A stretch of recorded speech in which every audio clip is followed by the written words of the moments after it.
Hey there, Retro fans, Retro Martin here. Here we are doing the fourth Megadrive challenge, which is Home Alone.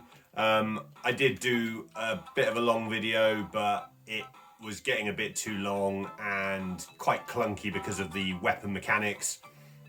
So I figured what I'd do is I'd just do the last few minutes of my playthrough, as well as offer some tips. It was starting to get quite clunky because just the sheer amount of time you spend trying to create the weapons the first time can really slow things down. It's probably one of the few things that stopped the game from actually being quite decent, quite good.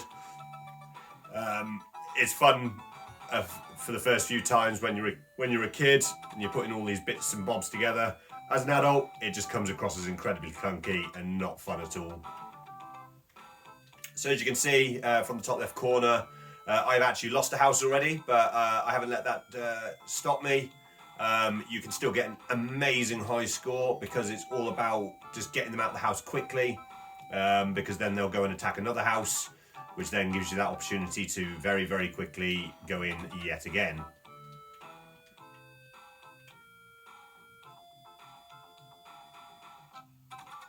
So as you can see here, they've not managed to loot any of the house yet because I got in here pretty much straight away. I'm completely out of traps already. I spent the beginning of the game just going around every single house and putting traps in just to help me out. Unfortunately, it didn't help with the one house that they went into, which I think was the very second one, purely because it just... Yeah, unfortunately, I just wasn't getting the weapons, which was not helpful at all. So here we go, we've made a pepper launcher.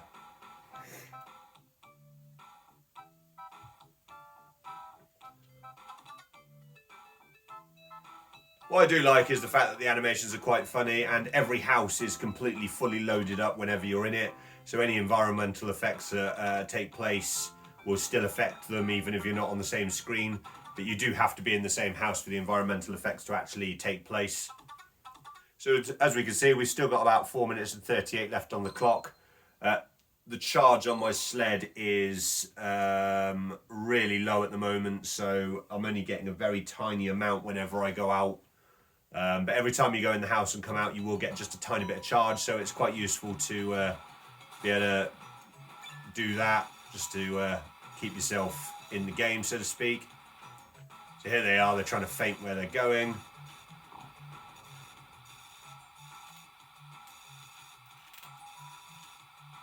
It looks like they're actually going to potentially leave the map, but unfortunately my charge on my sled is gone. I've not managed to get any more out of any of the snowmen, which has been rather unhelpful.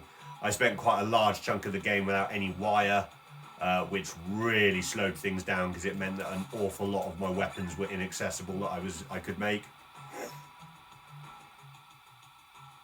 So, but thankfully they've got off the map for a little bit, which gives a little bit of a reprieve. So I'll use that opportunity to go around and bust open some snowmen, hopefully get some weapons out of it.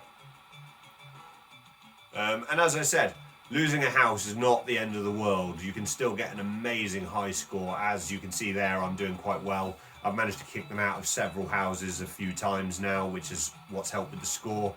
It will just affect the final score somewhat, because obviously you won't get the bonus for saving all 5 houses. That's not the end of the world, you know, at the end of the day it's just a bit of fun. I'm definitely rusty at this game though, I used to be an awful lot better at it. So there we go, loot meters come back up again, and there we don't know where they are, so what I'm going to do is I'm just going to nip into Kevin's house. Gives me the trap thing, but unfortunately I'm all out of traps, so we're going to ignore that. And then get back out again.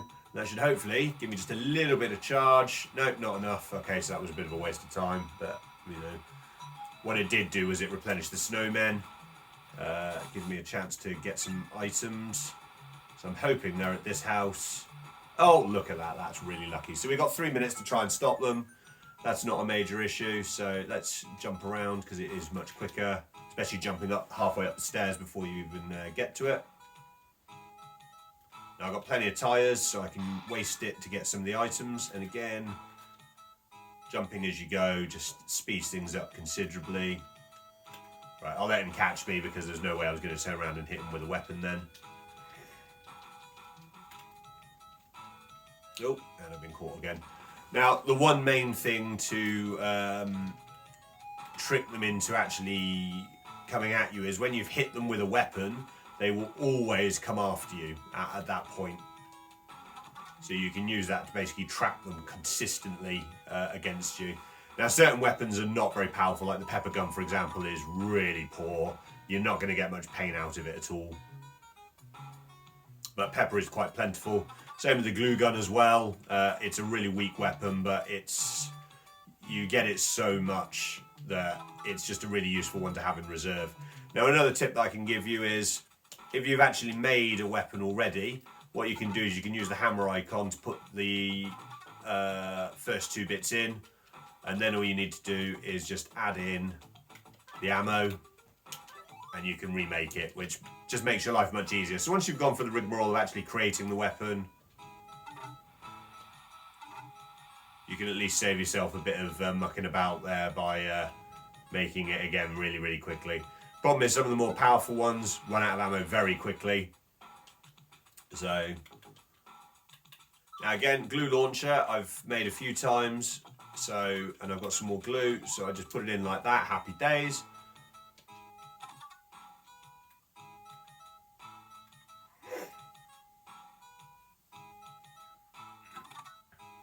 And again, firing it when they're really, really close saves you having to work out the trajectory of the weapon, which is very helpful. Now, you're probably wondering why I'm jumping around like a moron. The reason for that is you can manipulate the camera somewhat. So, let's say, for example, I go this way and I want to keep them on screen. That doesn't happen. However, if I jump that way and then jump back this way, I can be a little bit further along, which just gives you a little bit more room to see when they're coming. Obviously, it doesn't affect you quite so much here. But there you can see we're at the same spot, but we're close enough that we're stood in the same spot, but we had a bit more vision to be able to see what was coming. So it's quite useful. So I'm not just jumping around like a loon because I've got, issues. And there's the ghost, an environmental effect. Now, environmental effects are really, really handy, but again, they will only work if you're actually in the house at the time. So it's handy getting into the house quickly.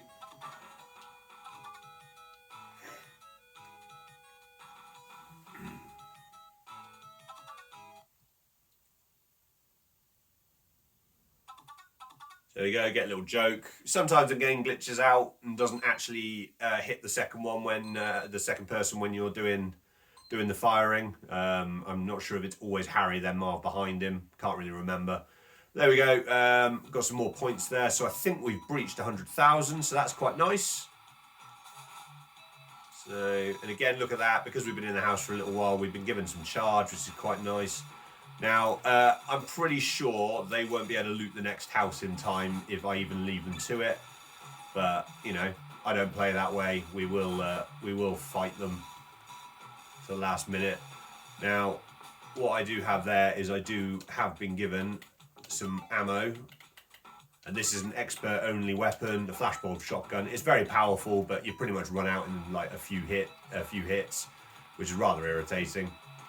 Now, another little tip I can give, if they're going to give me the opportunity to show you, we're just going to wait because I think they've probably gone off screen for a bit, which is normally what happens, is if you're out of charge, you can usually use their van to bounce you around a little bit. So, right, it looks like we're going this way. But they're not looting a house yet, so I think they've gone to the further house. Yep, so if we can get over there in time, we can start shooting them up a little bit, get some more points maybe. We've only got the 25 seconds left, or 23 seconds. So it didn't go to the trap, so we know that we've gone the right way. So that pain armature goes up really, really quickly. Has a little bit more ammo than I thought it did. I must be thinking of the sonic wave gun.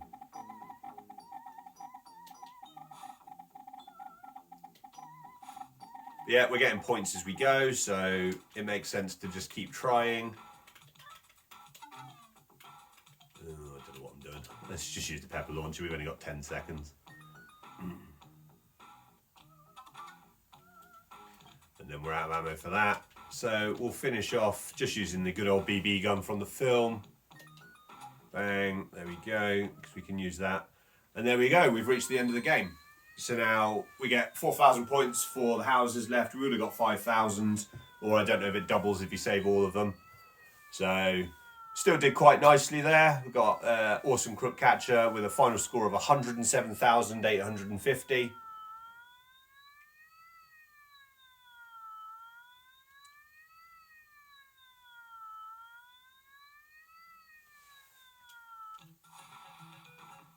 So there we go, then you get the credits, and that's the end of the game. So it's not the greatest game in the world. I quite enjoy it. It's the first game I ever bought with my own money. Bought it along with my very first wristwatch, so you know, obviously it means something to me, and I was a massive fan of the film growing up.